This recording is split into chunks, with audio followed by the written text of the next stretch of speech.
믿음은 우리가 그 믿음을 가지고 살 때 진짜로 믿는다고 할 수 있겠습니다. 믿음으로 살아야 그게 진짜 믿음인 것이죠. 여러분은 믿음으로 살고 계신가요? 믿음으로 사십니까? 우리는 눈에 보이는 대로 판단하고 손에 잡히는 대로, 귀에 들리는 대로, 그저 내 속에서 떠오르는 생각대로 그렇게 반응하면서 이렇게 물 흐르듯이 이렇게 환경과 상황에 이렇게 반응하며 사는 삶에 참 익숙한 사람들이에요. 그래서 믿음으로 사는 삶에 익숙하지 않습니다.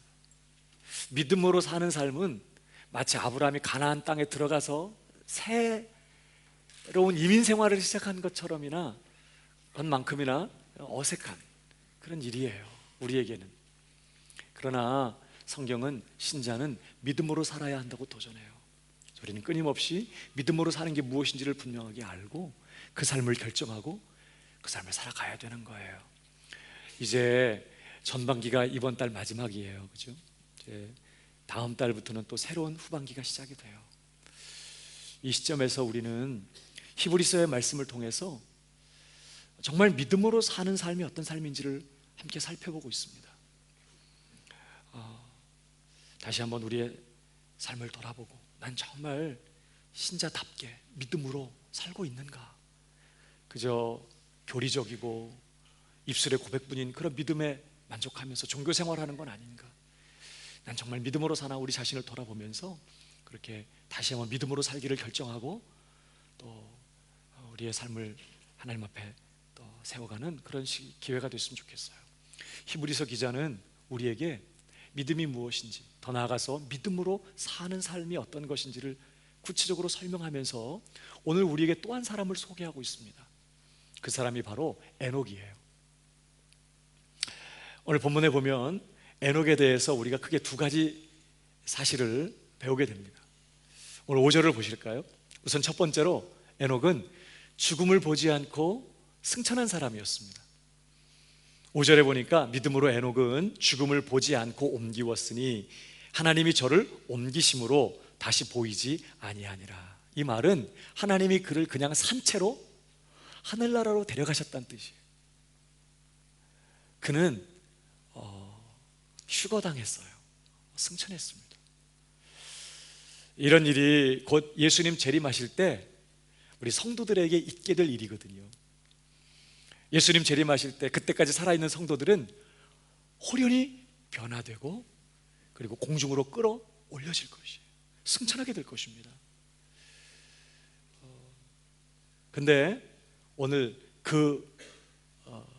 우리가 이제 장차 앞으로 주님이 재림하실 때까지 만약에 살아있다면 경험하게 될 그 휴거를 구약에서 미리 경험한 사람이 에녹이었어요.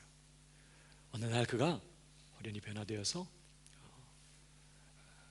승천했습니다. 하나님이 그를 데려가셨다고 그랬어요. 여러분, 아담 안에서 아담의 후손들이 계속해서 사망의 권세 아래서 정령 죽으리라 한 대로 죽었더라를 반복하면서 역사는 그렇게 흘러가고 있었어요. 모든 사람들이 다 죽는 사망의 종노릇하는 그런 가운데 있었는데 오늘 이 에녹은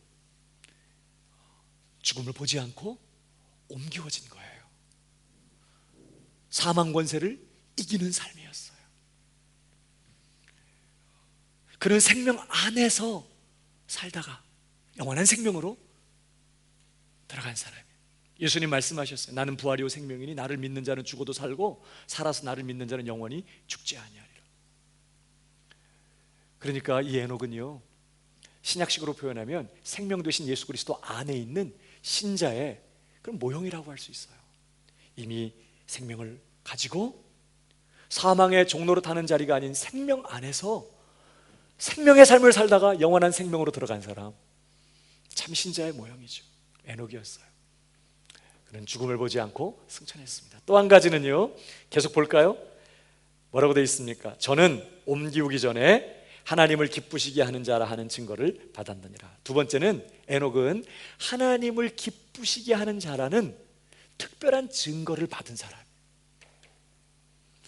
하나님께서 에녹은 하나님을 기쁘시게 하는 자라고 하나님이 특별하게 증거해 주셨다는 거예요. 그러니까 하나님이 에녹을 얼마나 기뻐하셨는지 그냥 바로 하늘나라로 데려가셨어. 그러니까 에녹의 이 승천 사건은 하나님이 얼마나 에녹을 기뻐하셨는지를 하나님께서 친히 확증해 주시는 사건이라고도 할 수 있었던 거예요. 그러니까 어쨌든 에녹은 어떤 사람이냐? 하나님을 정말로 기쁘시게 하는 사람이에요. 그걸 하나님이 인정해 주셨다는 거예요. 나는 하나님 기쁘시게 한다고 하는데 하나님 너무 부담스러워. 나는 하나님 기쁘시게 하겠다고 막 하는데 하나님 나 너무 무서워하셔. 그럼 아니잖아요. 근데 하나님이 너는 정말 나를 기쁘게 하는 사람이야, 이렇게 인정해 주신 거예요. 그게 에녹이었어. 하나님을 기쁘시게 하는 사람. 여러분, 대체 에녹이 어떤 삶을 살았기에 하나님을 그렇게 기쁘시게 하는 그런 사람이 되었을까요?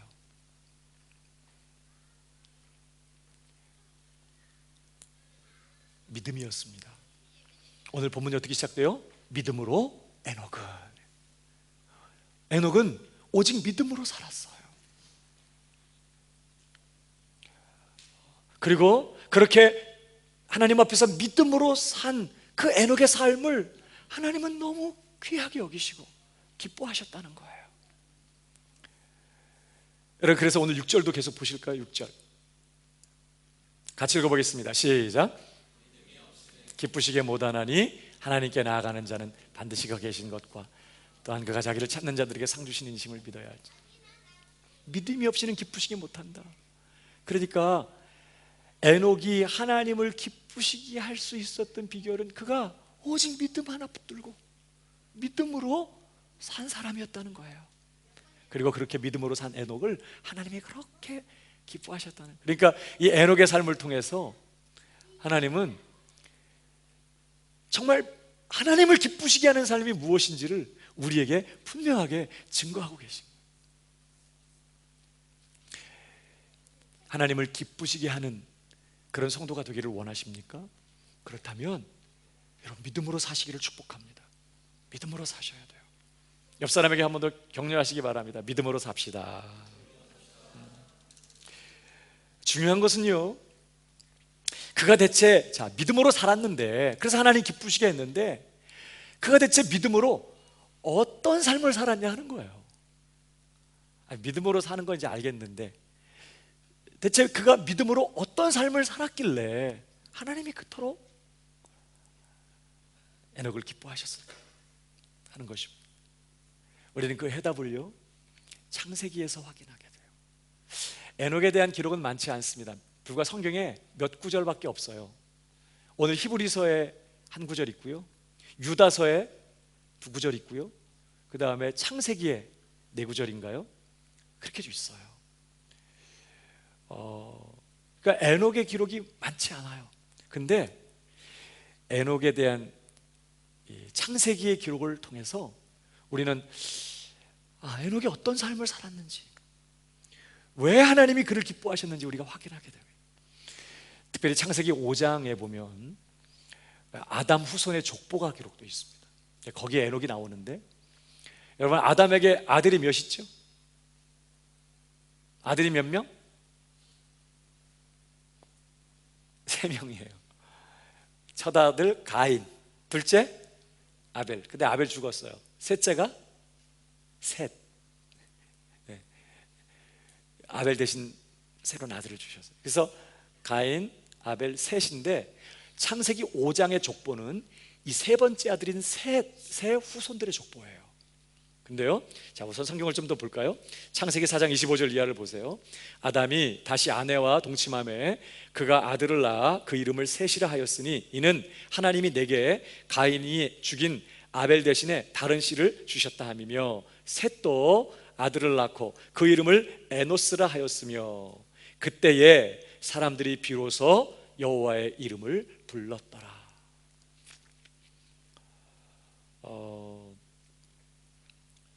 그러니까 이 셋의 후손들은 여호와의 이름을 불렀던 경건한 후손들이었어요. 하나님을 완전히 떠나서 하나님을 완전히 부인하고 살았던 가인의 후손들과 달리 이 셋의 후손은 하나님을 찾고 하나님의 이름을 부르며 살았던 그런 경건한 후손들이었어요. 그러니까 창세기 5장에 이 에녹이 등장하는 아담의, 특별히 이 셋의 후손들은 경건한 후손들의 족보였다는 거예요. 근데 여러분, 이 족보를 우리가 이제 잘 들여다보면요, 반복적인 패턴이 나와요. 아담부터 보시면요, 이래요.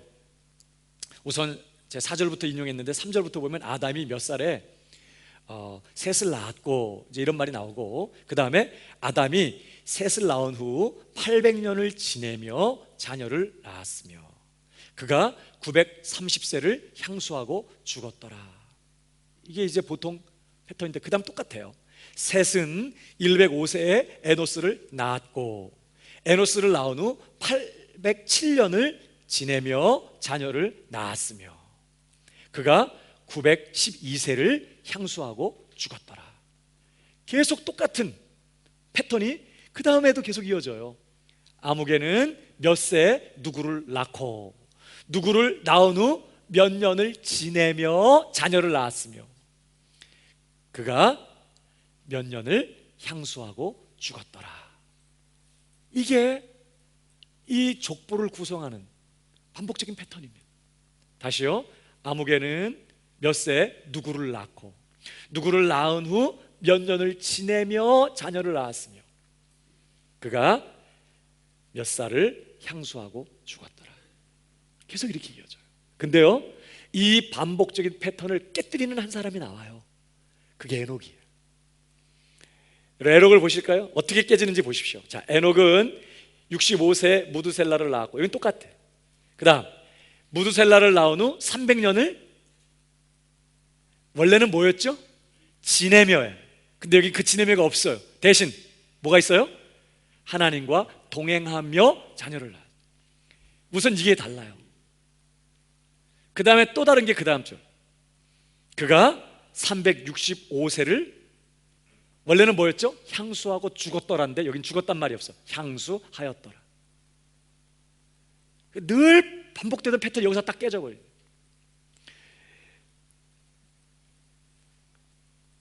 다른 후손들은요, 그냥 지내며의 삶을 살아요.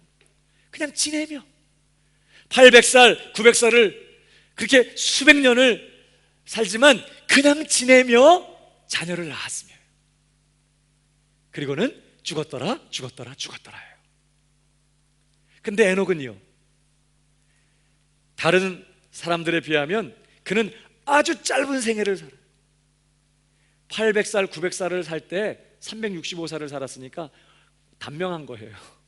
365살에 아주 짧은 삶을 살아요. 그것도 아주 지극히 평범하고 일상적인 삶을 살았던 사람이에요. 그런데 오늘 에녹에 대해서 뭐라고 말해요? 남들이 그 오랜 세월을 그냥 지내며의 삶을 살 때에 에녹은 그냥 지내며가 아니라 하나님과 동행하며의 삶을 살았어요. 그리고 그의 삶의 결론은 뭐였어요? 죽음을 보지 않고 옮기었더라예요. 수많은 사람들이 그냥 지내며 죽었더라, 죽었더라, 죽었더라를 반복하고 있을 때 이 에녹은 하나님과 동행하며의 삶을 살다가 죽음을 보지 않고 옮겨져요. 여러분 24절을 한번 읽어보십시오. 이 부분이 중요해서 다시 한 번 더 얘기합니다. 다 같이 시작. 하나님과 동행하더니 하나님이 그를 데려가심으로 세상에 있지 아니하였더라. 여러분, 그러니까 지금 이 족보가 뭘 얘기하려고 하는지 보이세요? 우리가 사실 창세기 강해를 하는 시간은 아니어서 자세하게 들여다볼 기회는 없겠지만 여러분, 이 족보를 얼핏 들여다봐도요, 단순히 누가 몇 살 살았고 누구를 낳고 이런 정보만을 제공하고 있지 않아요. 이 족보는 지금 뭘 얘기하냐면 이 땅에서 아무리 오래 살아도 그냥 지내며의 삶은 결론은 죽었더라, 죽었더라, 죽었더라로 가는 삶이에요.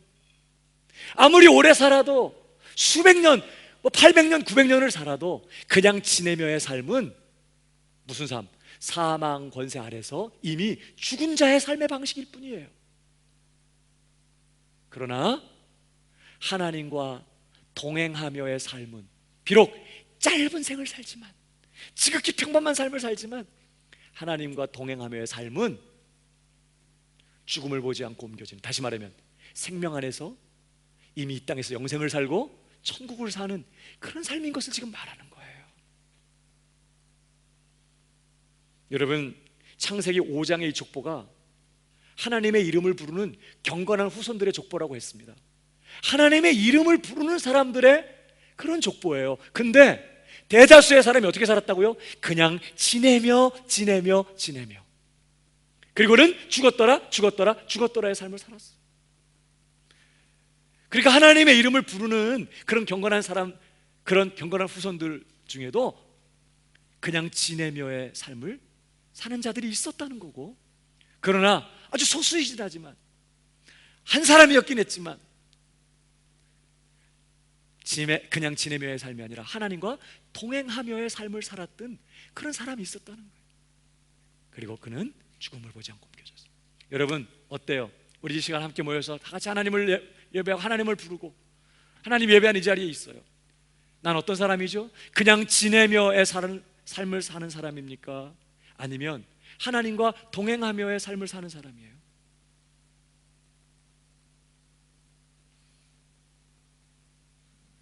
그렇게 쳐다보지만 말고 한번 생각해 봐요. 그냥 지내며예요, 나는? 아니면 하나님과 동행하며예요? 그런 적 보통 그렇게 대답해요. 그냥 지내다가요 또 동행도 하고 그래요. 좀 웃어요. 아우 진짜.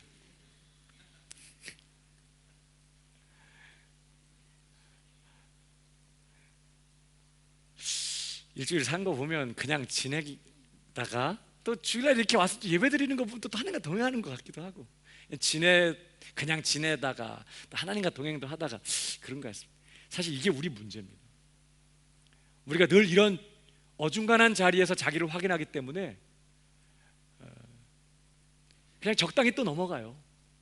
새로운 삶의 변화를 시도하지 않아.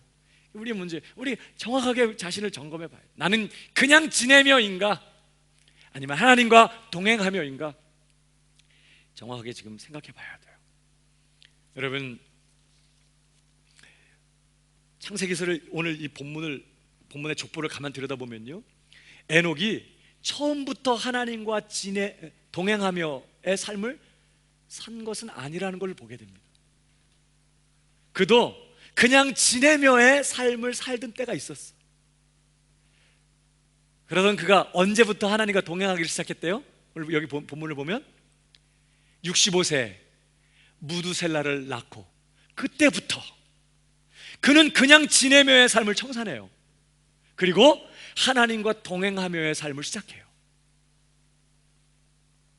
그러니까 65세에 무두셀라를 낳기 전까지 이 에녹도 그냥 다른 사람들처럼 그냥 지내며의 삶을 살았어요. 그러다가 65세 무두셀라를 낳던 때부터 그는 갑자기 그의 삶의 변화를 시도해요. 지금까지 살아왔던 그냥 지내며의 삶을 끝장내고 하나님과 동행하며의 삶을 시작했다는 거예요. 여러분, 도대체 무슨 일이 있었을까요? 갑자기 에녹이 왜 이렇게 삶이 달라진 거죠? 무슨 일이 있었을까? 우리는 잘 몰라요. 성경에 구체적인 이야기가 없어요. 중요한 건 어쨌든 65세에 무두셀라를 낳는 그 해에 에녹이 자신의 삶에 어떤 변화를 일으키기 시작했다는 거예요. 지금까지 살아왔던 삶을 끝장내고 그 삶에서 돌이켜 전혀 다른 삶을 살기 시작했다는 거예요. 하나님과 동행하며의 삶이요. 우리는 정확하게 왜 그런 변화가 일어나는지 잘 모르지만 이 무두셀라라는 에녹의 아들의 이름에서 어떤 단서를 발견하게 됩니다. 여러분, 무두셀라의 이 문자적인 뜻은요, 병기를 든 자, 창이나 칼, 활과 같은 병기를 든 자, 혹은 창 던지는 자란 뜻이에요. 무두셀라. 여러분, 근데 뭐 이름 지을 때 창 던지는 자, 병기를 든 자, 충분히 가능한 이름이에요. 근데 사실 셋의 후손들의 이름치고는 안 어울리는 이름이에요. 가인의 후손들에게 좀 어울리는 이름이야. 막 송검자. 아우, 좀 무서워. 칼. 뭐 아니면 뭐 송창자. 병기를 든 자 혹은 창 던지는 자, 이런 이름은 여러분 셋의 후손들의 이름이 보통 분위기가 어떠냐면요, 자, 아담이 아벨 죽은 다음에 다시 셋째 아들을 낳잖아요. 그 이름을 셋이라고 짓는데 그 셋이라는 뜻은 정리한다라는 뜻이에요. 그러니까 가인이 아벨을 죽이고 이러한 일을 보면서 아담이 내가 이렇게 살아서는 안 되는 거구나, 이 일이 나 때문이지, 아마 이렇게 생각하고 이전까지 살던 어떤 삶을 정리하려고 한 것 같아. 그래서 아들의 이름을 셋, 정리한다, 송정리 이렇게 지금. 근데 셋의 아들인 에노스는요, 그 이름이 아주 심하게 병든 자 이런 뜻이에요.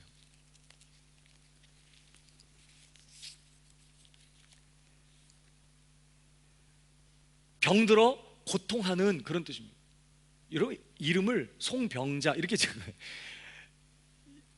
지금 셋이 볼 때 시간이 갈수록 사람들은 정상이 아닌 거예요. 아주 심하게 병든 그런 모습으로 타락해 가는 걸 보는 거예요. 너무 마음이 어렵고 고통. 에노스 때에 하나님의 이름을 불렀다고 기록되어 있어요.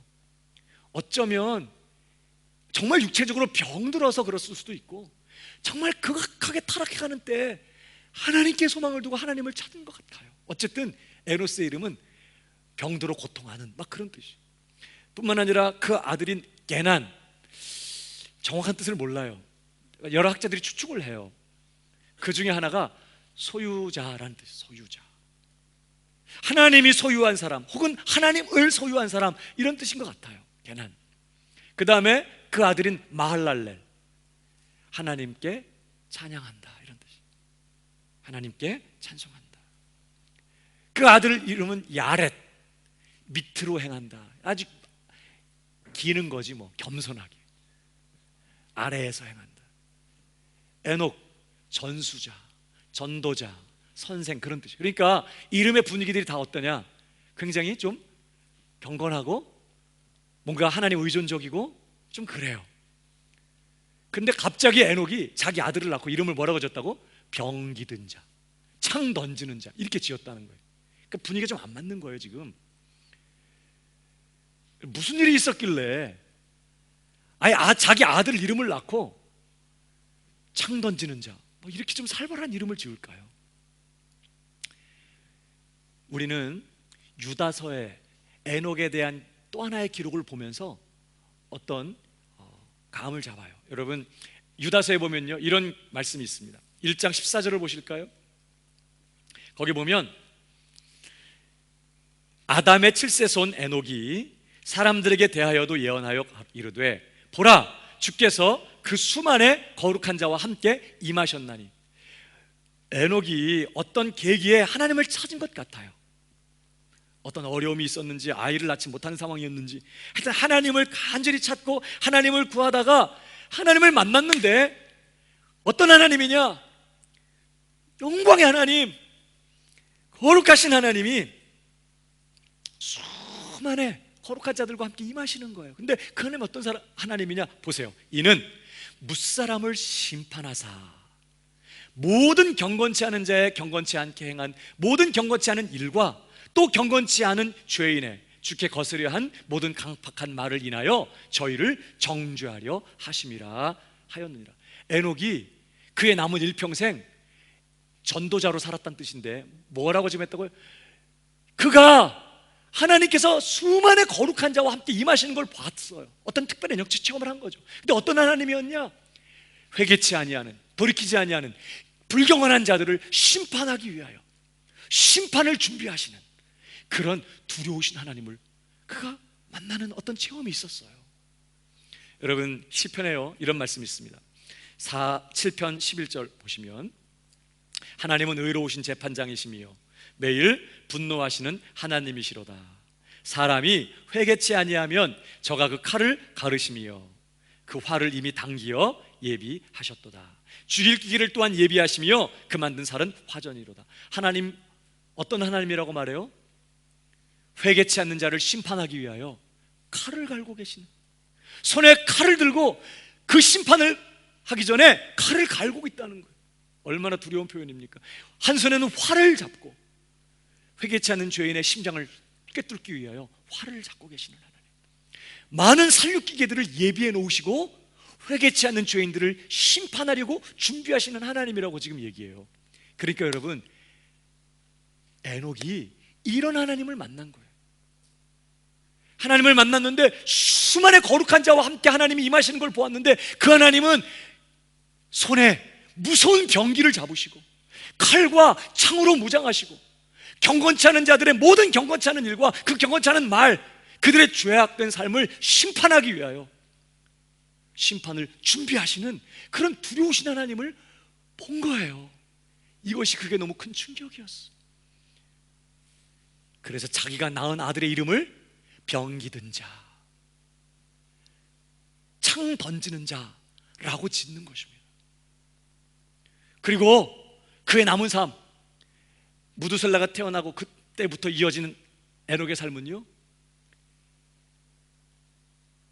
하나님의 심판을 경고하는, 보라, 주께서 거룩한 자들, 수많은 거룩한 자와 함께 임하셨으니 회개치 않는 모든 죄인들의 불경건한 그런 삶을, 그런 말을 심판하실 것이다.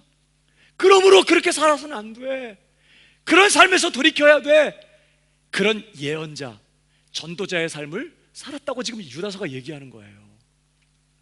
그러니까 여러분, 이런 정황들을 우리가 쭉 종합해 보면 에녹은 무두셀라를 낳을 무렵에 어떤 기회에 하나님을 찾고 그러면서 하나님을 체험하는 어떤 기회가 있었는데, 그때 세상을 심판하시는, 죄인들을 심판하기 위하여 준비하시는 그런 하나님을 만나고 심판에 대한 경고를 받은 것이 분명해요.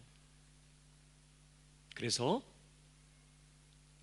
그때 낳은 아들의 이름을 무두셀라라고 짓고, 그때부터 지금까지 살아온 삶, 이건 잘못된 거구나, 하나님의 무서운 심판을 받을 그런 삶이었구나, 그가 알고 그냥 지내며의 삶을 청산하는 것이에요.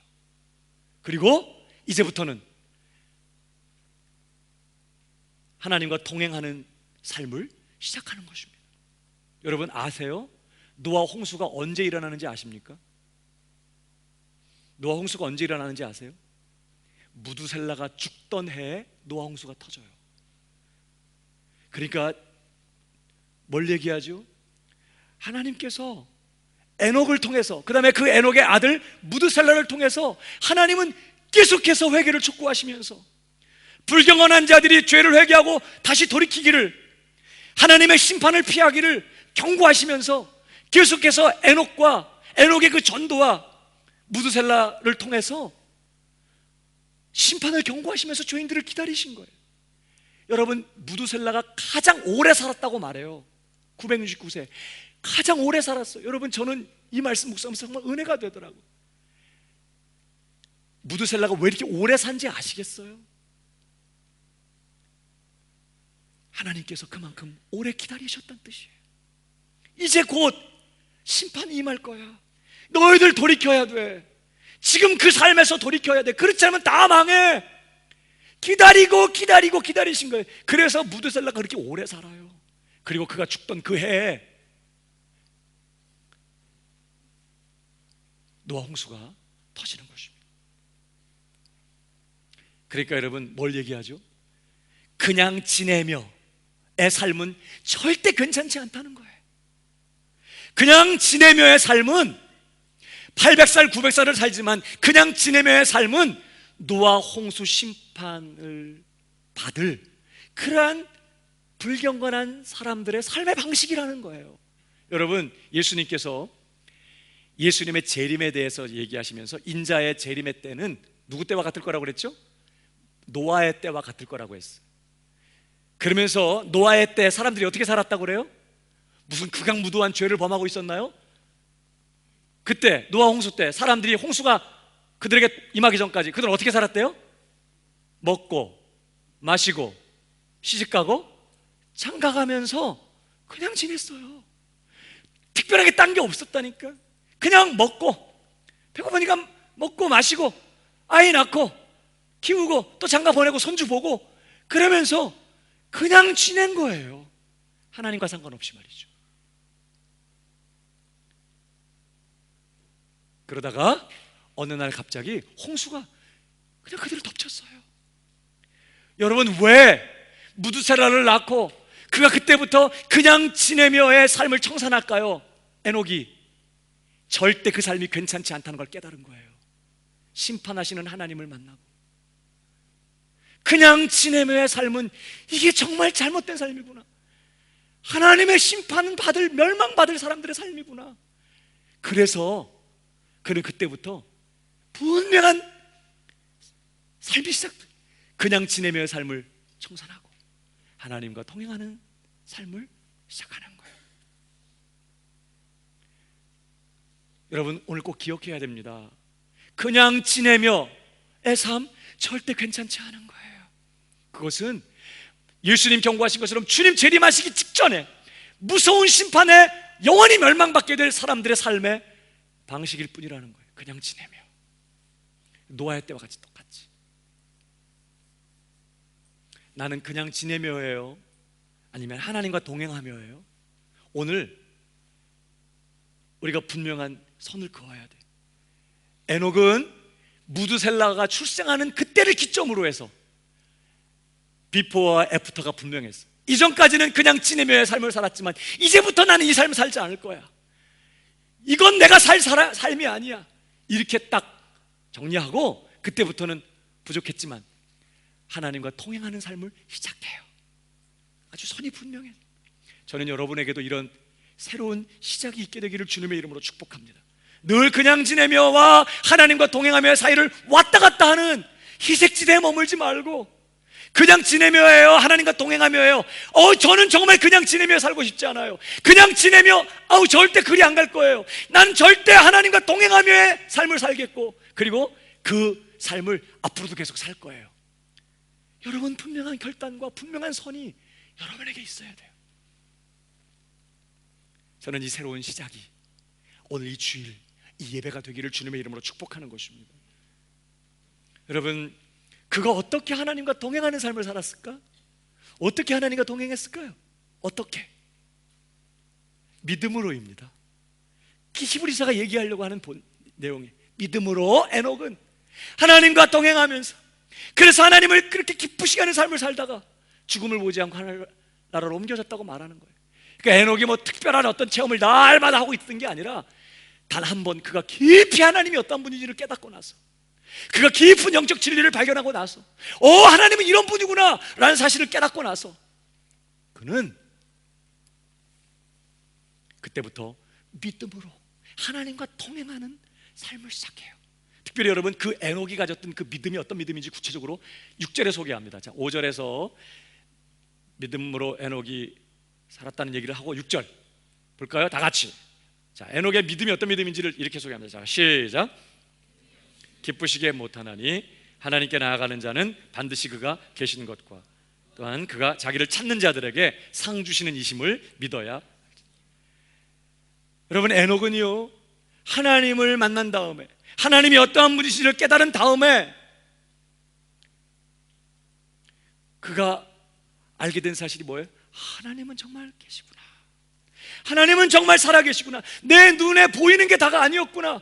보이지 않지만 하나님은 정말 살아계시고 그 하나님은 지금도 계시고 나와 함께 하시고 그 하나님은 오늘도 내가 기도할 때 들으시고 반응하시고 응답하시는 그런 하나님이구나 라는 그런 믿음을 붙드는 거예요. 그리고 그것은 단순히 교리적인 믿음, 입술로만 고백하는 지식적인 믿음이 아니라 그는 그 믿음을 붙잡고 이제 하나님 계시다는 그 믿음 가지고 지금 보이지 않지만 보이는 분처럼 그 하나님을 바라보면서, 왜? 보이지 않지만 지금 여기 계시니까 그 하나님을 믿음으로 바라보고, 그 하나님은 지금도 내 기도에 응답하시고 내가 찾을 때 응답하시고 당신 자신을 상으로 내어주시는, 반응하시는 그런 하나님이시니까 오늘도 그 하나님께 맡기고 그 하나님의 얼굴을 구하고 그 하나님을 찾고 그 하나님의 뜻을 살피고 그 하나님께 의지하고, 그러면서 믿음으로 하나님과 동행하는 삶을 살았다는 거예요. 특별히 동행한다는 뜻은 문자 그대로 함께 걷는다, 길을 함께 걷는다. 그러니까 가끔 만났다 이런 게 아니라 함께 산다는 뜻이, 함께 걷는다. 에녹은 자신의 인생길을 하나님과 함께 걷는 거예요.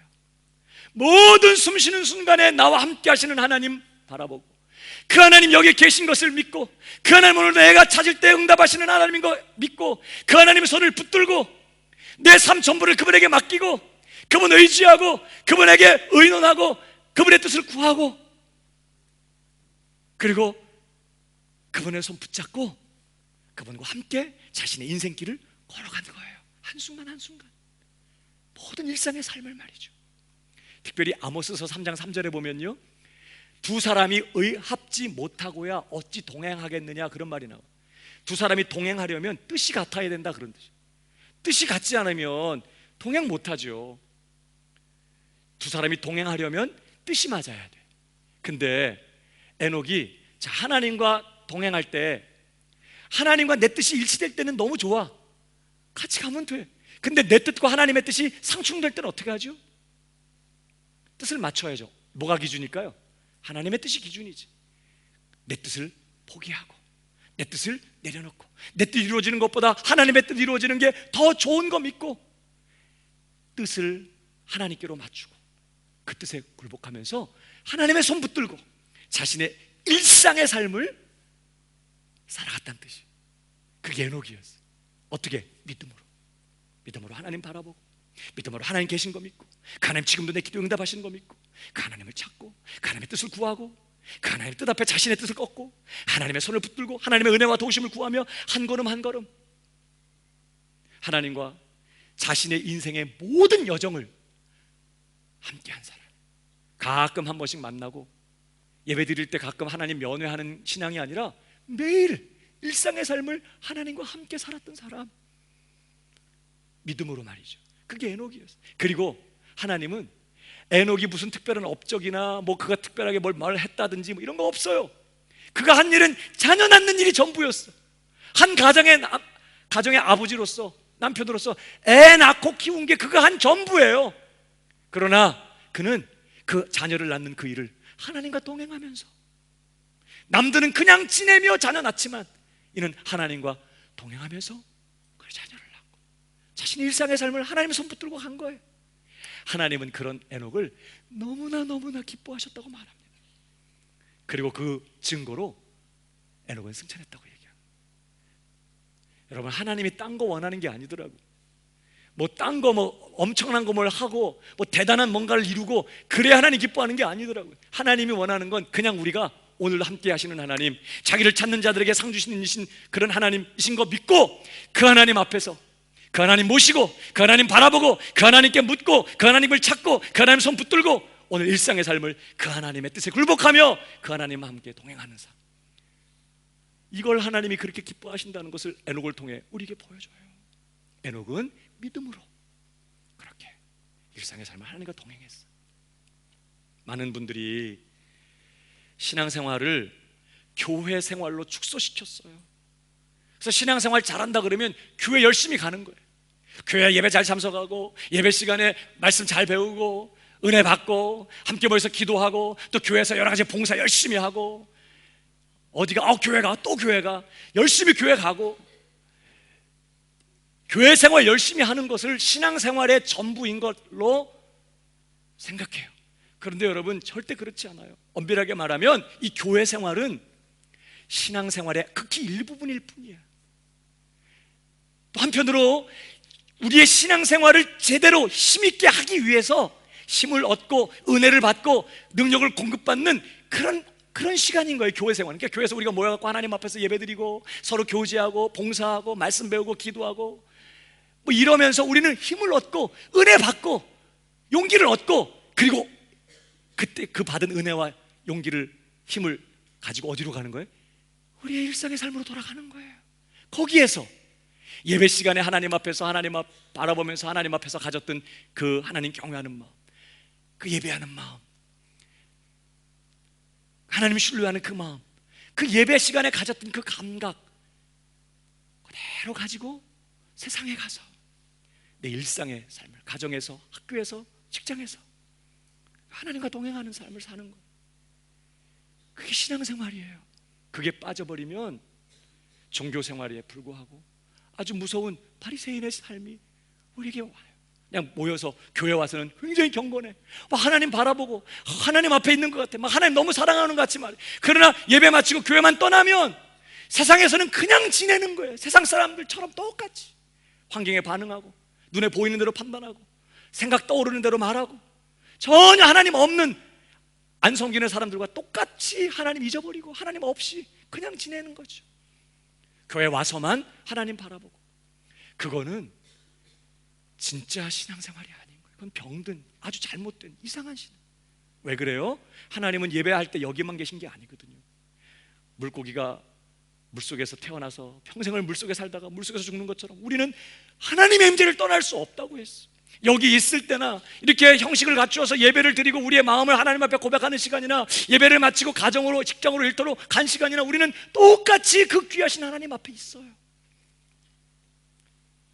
신앙생활은 예배 시간에 하나님 바라보고 하나님 의식하면서 하나님 앞에 가졌던 그 동일한 그 예배하는 그 마음을 가지고 내 일상의 삶에서 하나님과 동행하는 삶을 사는 거예요. 그게 신앙생활이에요. 무슨 화려한 무슨 종교의식을 향하려고 하지 말고 내 일상의 모든 삶을, 예배당에 있든지 밖에 있든지 주일이든지 다른 평일이든지 하나님 손 붙들고 하나님과 함께 하나님 모시고 그 하나님과 동행하면서 사는 거, 이게 신앙생, 이게 믿음으로 사는 삶이에요. 여러분, 특별히요, 에녹이 하나님과 동행할 때 성경을 보면 하나님이 기뻐하셨다고 말하잖아요. 너무너무 기뻐하셨대. 에녹이 하나님 붙들고 하나님 찾고 하나님 바라보면서 하나님 의지하고 하나님께 맡기고 하나님께 물어보고 늘 하나님 찾고 하나님 곁에 머물고 하나님 떠나지 않겠다고 말하면서 하나님 손 붙잡고 갈 때 하나님이 그 에녹 때문에 너무너무 기뻤다고 말하고 있어요. 성경이 뭘 의미하는 거죠? 이 뭘 말하는 걸까? 여러분, 이런 거예요. 예를 들면 누가 결혼을 해서 이제 남편과 아내가 같이 사는데, 자, 남편 입장에서요, 아내를 너무 사랑해. 내가 너무 사랑하는 아내와 결혼한 게 너무 행복해. 그래서 내가 일평생 한 최고 잘한 일은 이 여자랑 결혼한 거야. 이 여자랑 있는 게 너무 행복하고 아내랑 사는 게 너무 행복해.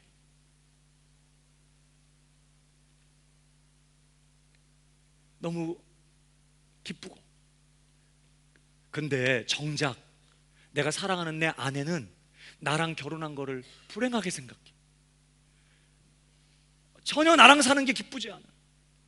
툭하면 내 인생의 가장 큰 실수가 당신하고 결혼한 거야, 뭐 이러면서 나랑 함께 있는 것조차 막 부담스러워하고 지겨워하고 나랑 함께 사는 거 너무 힘들어하고 불행해하고 그러면서 그때 그 첫사랑하고 결혼했어야 되는데 막 이런 생각이 나고. 여러분, 그러면 그 남편 입장에서, 아내를 사랑하는 남편 입장에서 마음이 어떨까요? 괴롭죠. 근데 생각해봐요. 내가 너무 사랑하는 내 아내가 나랑 함께 사는 거 너무 행복해. 너무 막 행복해하고 나는 정말 당신하고 결혼한 거 너무 잘한 거야. 난 당신의 아내여서 난 너무 행복해요. 막 그러면서 난 다시 태어나도 당신하고 결혼할 거야. 막 이러면 남자가 얼마나 기쁠까요? 아, 무서울까? 또 나랑 살라고? 막 이러면서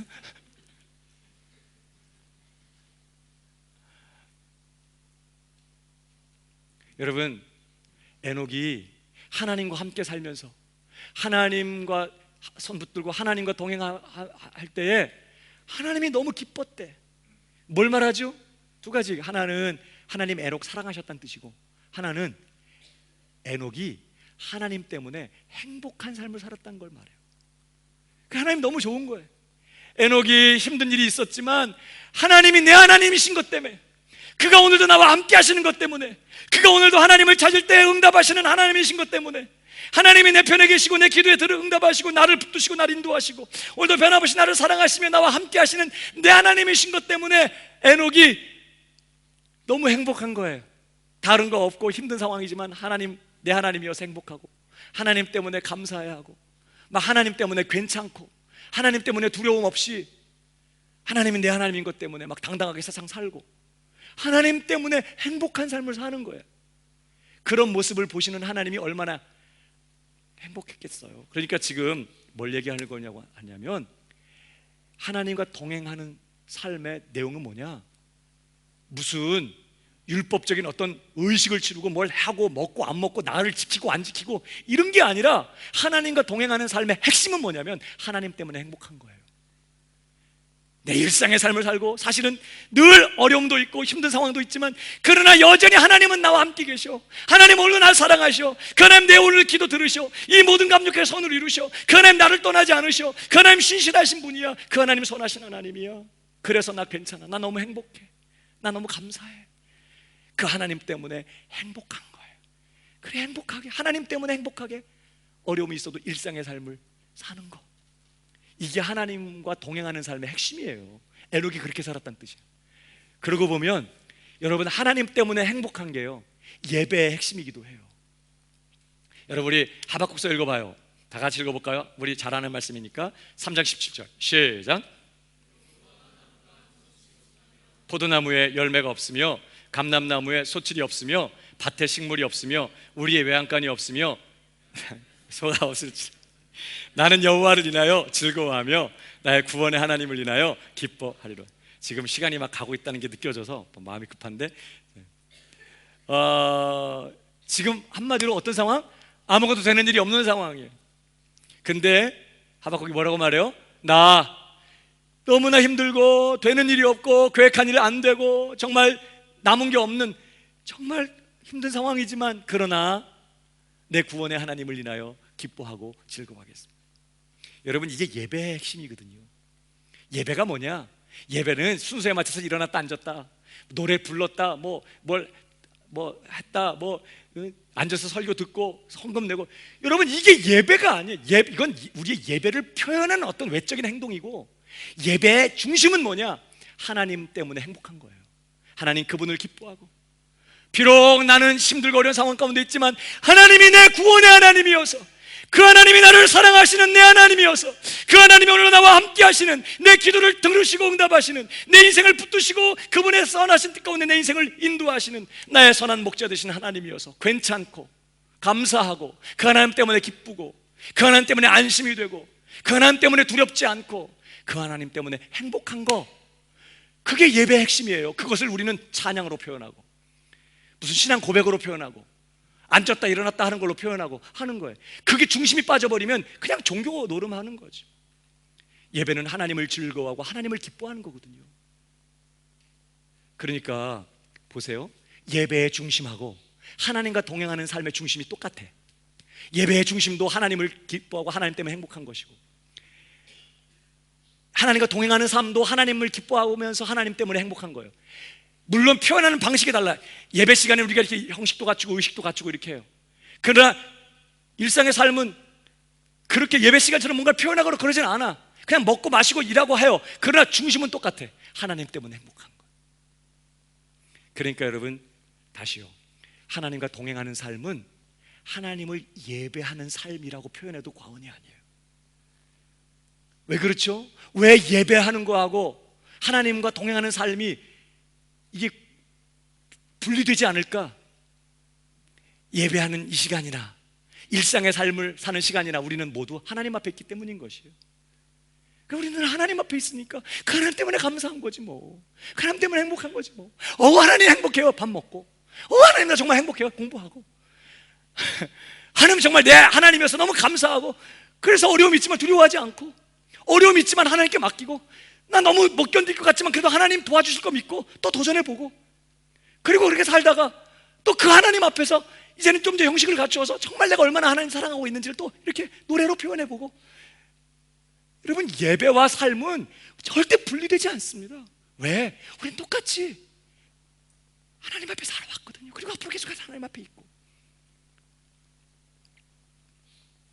저는 여러분들이 무슨 종교적인 어떤 의식, 뭐 종교 생활 그런 거 다 내려놓고 진짜 하나님을 알고 그 하나님 때문에 행복한 그런 예배자들이 되기를 주님의 이름으로 축복합니다.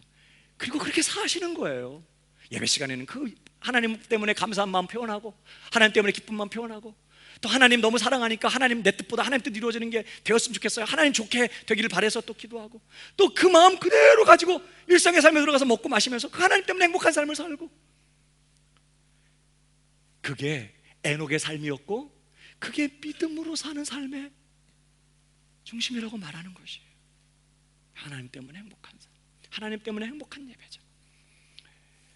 저는 정말 제가 그렇게 되기를 바라고 여러분이 그렇게 되기를 바랍니다. 여러분, 말씀 마치면서요, 오늘 이 에녹이 하나님과 동행했다는 이 구절에서 우리가 한 가지 딱 정말 기억하고 넘어갈 게 있어요.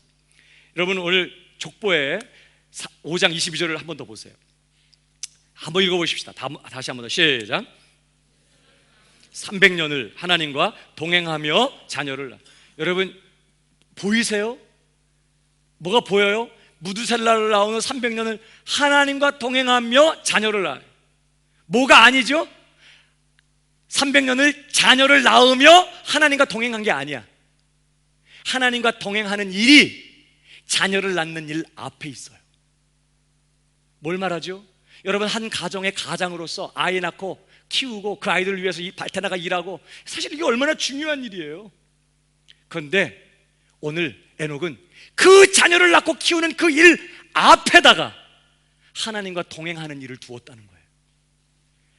에녹에게 있어서는 아이를 낳고 키우고 아이를 양육하는, 그리고 그 외에 다른 어떤 일보다도 하나님과 동행하는 그 일이 더 중요하고 더 우선적인, 그리고 더 중심적인 일이었다는 거예요. 그래서 그에게 가장 중요한 일은 하나님과 동행하는, 하나님과 동행하며 자녀를 낳고, 하나님과 동행하며 둘째 낳고, 하나님과 동행하며 셋째 낳고, 하나님과 동행하며 직장 생활하고, 하나님과 동행하며 공부하고, 하나님과 동행하며 아이들 키우고, 하나님과 동행하며 교회 봉사하고, 하나님과 동행하는 것이 우선적이고 삶의 중심에 있었다는 거예요. 에녹은 그렇게 삶의 중심에, 최우선순위에 하나님과 동행하는 삶을 두었다는 뜻이에요. 여러분, 정말 하나님과 동행하는, 이제 그냥 지내며의 삶을 청산하고 하나님과 동행하며의 삶을 살기를 원하십니까? 그렇다면 우리도 에녹처럼 바꿔야 돼요. 어떻게? 그 어떤 일보다, 그 어떤 중요한 일들보다 하나님과 동행하며를 먼저 하는 것입니다. 그것을 먼저 최우선적인 일로 삼고, 그것을 내 삶의 중심에 두고 하나님과 동행하면서 공부하고, 하나님과 동행하면서 연애하고, 하나님과 동행하면서 직장 생활하고, 하나님과 동행하면서 교회 봉사하고, 하나님과 동행하면서 나머지 일상의 삶을 사는 거예요. 그게 신앙생활이에요. 그리고 성경은 바로 그런 삶이 하나님을 말할 수 없이 기쁘시게 하는 진짜 믿음의 삶이었다고 얘기하는 거예요. 다시 점검해 보십시다. 그냥 지내며의 삶입니까? 아니면 하나님과 동행하며의 삶이에요? 여러분, 그냥 지내면은 믿음 필요 없습니다. 그냥 보이는 대로, 느끼는 대로, 환경과 상황이 어떠한 대로 반응하면서 자연스럽게 흘러가면 돼요. 거기는 어떤 저항이 없어요. 그냥 적응하면서 부담 없이 살면 되는 거예요. 그냥 지내면 편해요. 그러나 기억하십시오. 그냥 지내며의 삶은 홍수 심판을 기다리고 있었던 사람들의, 이미 죽은 자들의 삶의 방식일 뿐이었어요. 하나님과 동행하는 삶을 살려면 반드시 믿음이 필요해요. 그리고 바로 하나님과 동행하며의 삶이 이 땅에서 우리가 요구받고 있는, 믿음으로 살도록 요구받고 있는 삶의 내용인 걸 기억하고 하나님과 오늘을 동행하면서 이 땅에서 일상의 삶을, 천국을 사는 우리 광명의 청년들, 우리 성도들 다 되시기를 주님의 이름으로 축복합니다.